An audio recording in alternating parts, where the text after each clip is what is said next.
Chapter 28. And if you order now, you also get this cursed ring. Father was waiting all right.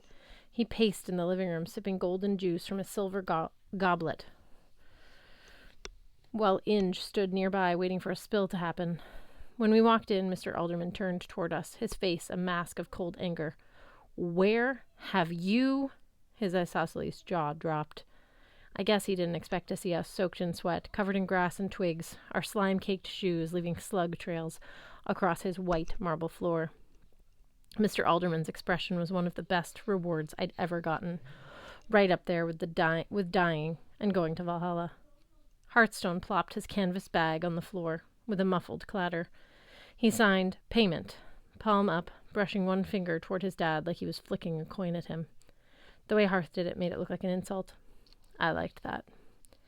Mr. Alderman forgot he wasn't supposed to acknowledge sign language. He asked, "Payment? But how?" "Come upstairs and we'll show you." I glanced behind Alderman where Inge stood wide-eyed, a grin slowly spreading across her face. "We've got a demon skin rug to cover." Ah, the sound of golden Monopoly tokens cascading across a fur rug. There's nothing sweeter, I promise you. Hearthstone tipped over the canvas sack and walked around the rug, hoisting it down with a torrent of wealth. Mr. Alderman's face got paler. In the doorway, Inge jumped up and down, clapping with excitement, heedless of the fact that she hadn't paid her master for the privilege. When the last of the gold was out, Hearthstone stepped back and threw down the empty bag. He signed, "Weirgild paid." Mr. Alderman looked stunned. He did not say, "Good job, son," or "Oh boy, I'm richer," or "Did you rob the elfish treasury department?" He crouched and inspected the pile. Coin by coin, dagger by dagger. There are miniature dogs and steam trains, he noted. "Why?" I coughed. "I think, the previous owner liked board games. Solid gold board games." Mr. Alderman continued his inspection, making sure that the entire rug was covered. His expression turned more and more sour.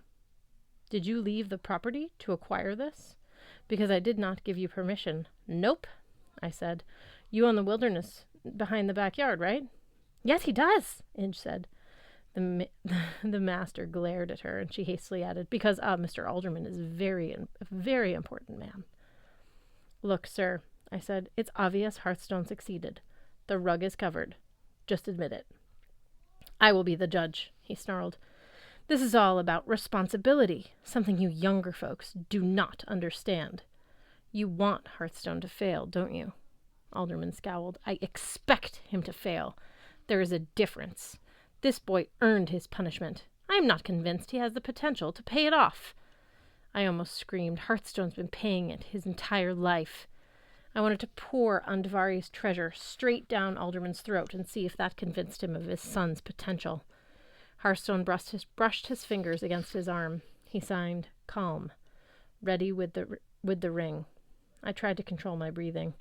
I didn't understand how Hearth could endure his father's insults. He had a lot of practice, sure, but the old elf was intolerable. I was glad Jack was back in pendant form, because I would have ordered him to give Mr. Alderman the full Brazilian treatment. In my pocket of my jeans, Andvari's ring was so light I could barely feel it. I had to resist the urge to check on it every few seconds.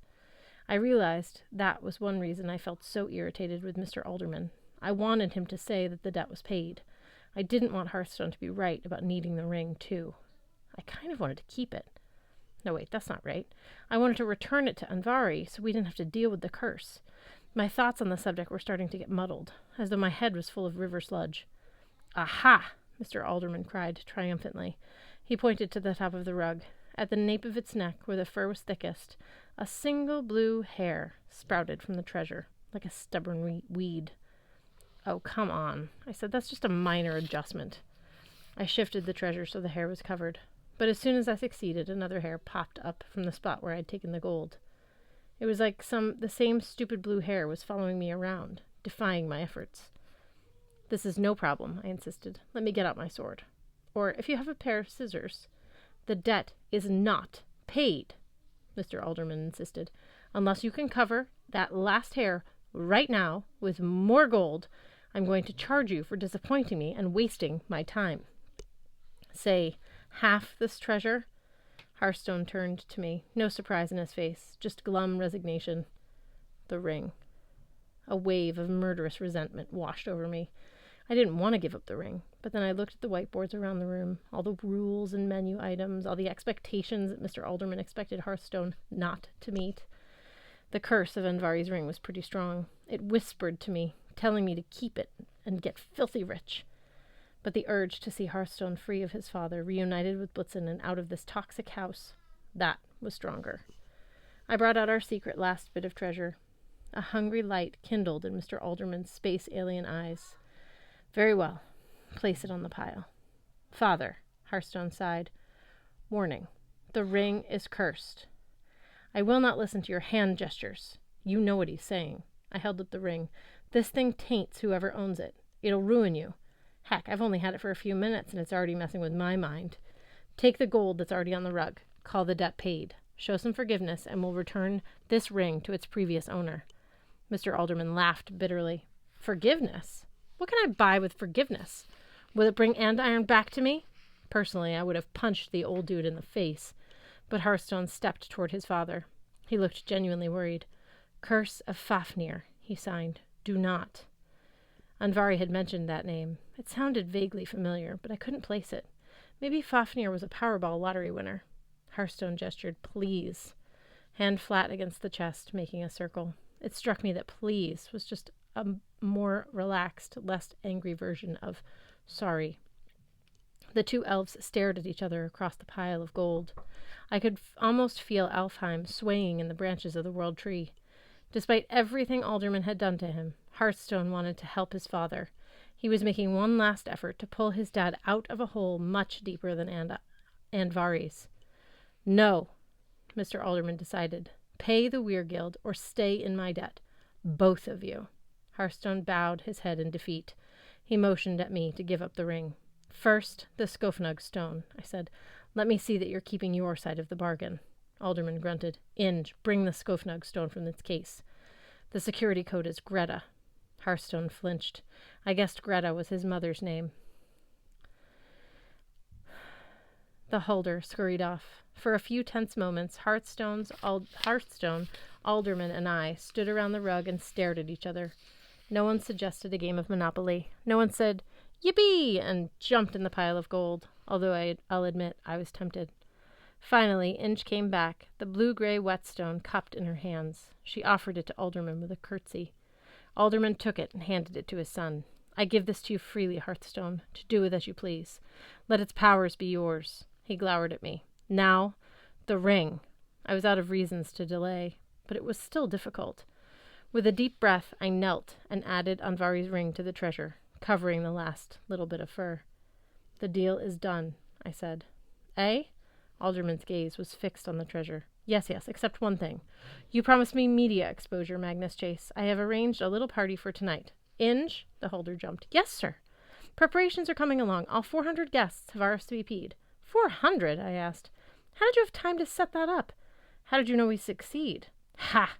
The crazy light in Mr. Alderman's eyes did not calm my nerves. I didn't know you'd succeed, and I didn't care. I planned on arranging parties every night while you stayed here, Magnus. Preferably forever. But since you've paid the Weir Guild so quickly, we'll have to make tonight count. As for how, I am Alderman, of House Alderman. No one would dare turn down my invitation. Behind his back, Inge gave me a frantic nod and drew a line across her neck. And now, Mr. Alderman snatched the curse ring off the hoard. He placed it on his finger and held it out to admire it like someone newly engaged. Yes, this will look lovely with my formal attire. Hearthstone, I expect you and your guest. Hearthstone, what are you doing? Apparently Hearth had enough of his father. With the Skofnug stone in one hand, he hauled Blitzen upright to the scarf harness and lugged him into the bathroom. A moment later, I heard the shower running. I should go help them, I said. What? Alderman snapped. Yes, fine. Such a lovely ring. Inge, make sure our young scoundrels are dressed appropriately for the party, and send some staff to help me with this gold.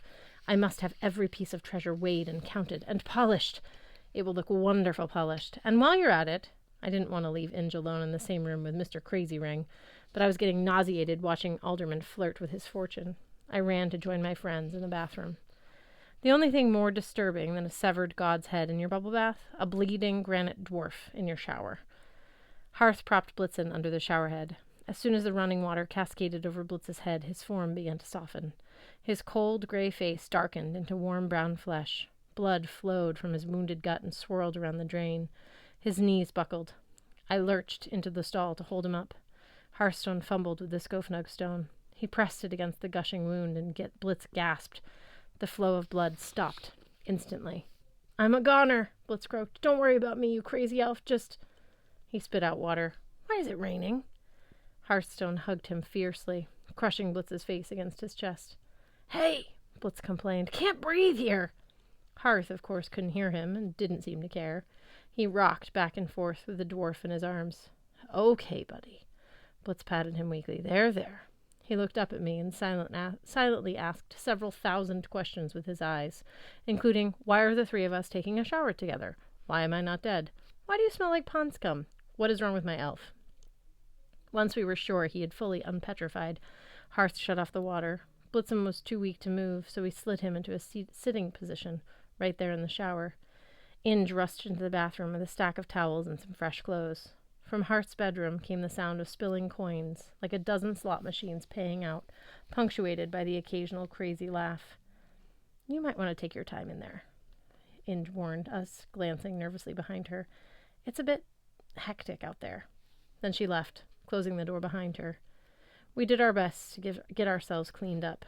I used an extra belt to make a strap for the Skofnug stone and tied it around my waist, tucking my shirt over it so it wouldn't be too obvious if Mr. Alderman got a case of takesies, backsies. Blitz's wound had closed nicely, leaving just a small white scar, but he bemoaned the damage to his suit, the sword slash in the vest, the heavy blood stains. "No amount of lemon juice will get these out," he said. "Once fabric turns to granite and back again, the discoloration is permanent." I didn't bother pointing out that at least he was alive. I knew he was in shock and dealing with it by concentrating on the things he understood and could fix, such as his wardrobe. We sat together on the bathroom floor.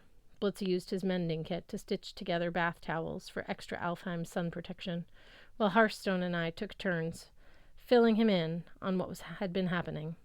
Blitzen shook his head in amazement. "You did all that for me? You crazy, wonderful idiots. You could have gotten yourselves killed. And Hearth, you subjected yourself to your father? I never would have asked you to do that. You swore you'd never come back here, and for good reason. I also swore to protect you." Hearth sighed. "My fault you were stabbed. And Cimarus." "Stop that right now," Blitz said. "It wasn't your fault or hers. You can't cheat a prophecy. That mortal wound was bound to happen, and now you fixed it, so we can stop worrying about it. Besides, if you want to blame someone, blame that fool Randolph." He glanced at me. "No offense, kid, but I have a strong desire to murder your uncle with extreme prejudice." "No offense taken," I said. "I'm tempted to help you." And yet I remembered Randolph's horrified cry when he'd stabbed Blitzen, and the way he'd followed Loki like an abused dog. As much as I wanted to hate my uncle, I couldn't help feeling sorry for him. Now that I'd met Mr. Alderman, I was starting to realize that no matter how bad your family is, it could always be worse. Hearth finished bringing Blitzen up to speed in sign language, explaining how we'd robbed Anvari and been threatened with multiple Powerball jackpots. "You were both out of your minds to face that dwarf," Blitzen said. "He's infamous in Nidvalir, even craftier and greedier than Eitri Jr. "Could we please not mention him?" I pleaded. I still had nightmares about that old dwarf who challenged Blitz to a crafting contest last January. I never wanted to see another rocket-powered granny walker as long as I lived. Blitzen frowned at Hearth. "And you say your father has the ring now?" Hearthstone nodded. "I tried to warn him." "Yes, but still, that thing can warp its owner's mind beyond recognition. After what happened to Harmer, Fafnir, Regan, all those lottery winners, well, there's an endless list of people who that ring has destroyed." "Who are they?" I asked. "Those people you mentioned." Blitzen held up a bath towel creation, a sort of terry cloth burqa with sunglasses taped over eye holes. "Long, tragic story, kid. Lots of death. The important thing, we must convince Mr. Alderman to give up that ring before it's too late. We have to stay at this party of his for a while, right? That'll give us a chance. Maybe he'll be in a good mood and we can make him see sense." Hearthstone grunted. "My father? Doubtful." "Yeah, I said. If he won't see sense, then we run, Blitz said, and we hope Alderman doesn't. From the next room, Inge called, Mr. Hearthstone? Her tone verged on panic. We stumbled out of the bath and found that Hearth's bedroom had been completely stripped. The mattress was gone, the whiteboards had been removed, leaving bright white shadows on only slightly less white walls. The pile of treasure and blue fur rug had vanished, as if the Wergeld had never happened. Inge stood in the doorway, her bonnet askew on her head. Her face was flushed, and she was anxiously pulling tufts from the end of her tail. Master Hearth, the guests have arrived. The party has started. Your father is asking for you, but... Hearthstone sighed. What's wrong? Inge tried to speak. No words came out. She shrugged helplessly, as if she could not describe the horrors that she had witnessed at Mr. Alderman's mix-and-mingle. It's probably best if you see for yourself.